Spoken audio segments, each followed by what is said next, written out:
my father and I and my football coach, Clancy Woods, we fished together a lot in Yellowstone.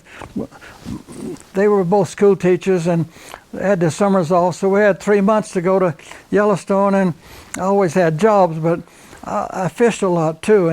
And Slough Creek is a very famous place to fish today. In those days, it was not. Nobody knew about Slough Creek, and there were different meadows, first meadow, second meadow, but they were 3 or 4 miles apart. And the further you walked up Slough Creek, the better the fishing was, we thought.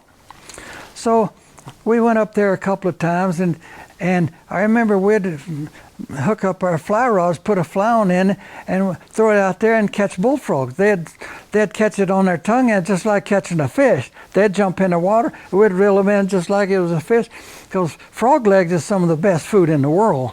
And so we're up there on Slough Creek trying to catch fish, but we're eating frog legs.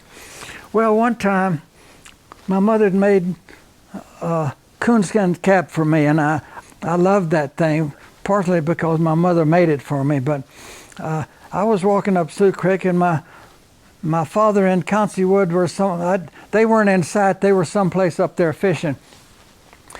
And this big bull moose comes out of the trees and is coming right straight for me. He must have been mad at something, because there was one big tree there that had big limbs on it, and I climbed up that tree. And the moose was under that tree, had huge antlers.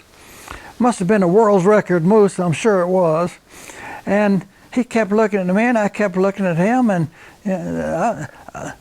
I was scared to death. I knew he wasn't going to climb that tree, so as long as I was in that tree, it was okay. So the moose laid down and went to sleep.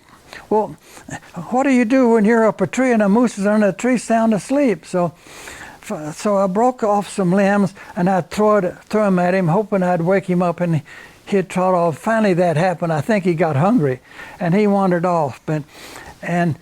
So it was getting dark, and we had to go back to the car, which was about 8 miles away.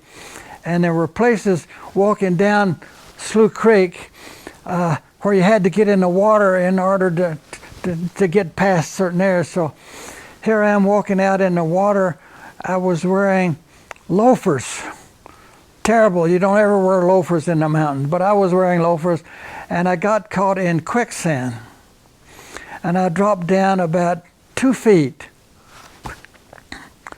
and struggling to get out. And I finally worked myself out, but I lost my right shoe.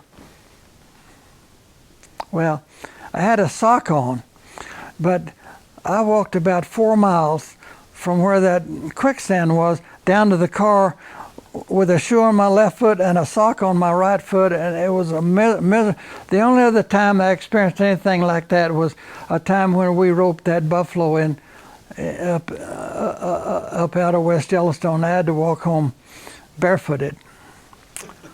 I don't know why I get myself in terrible situations. I don't have any shoes on.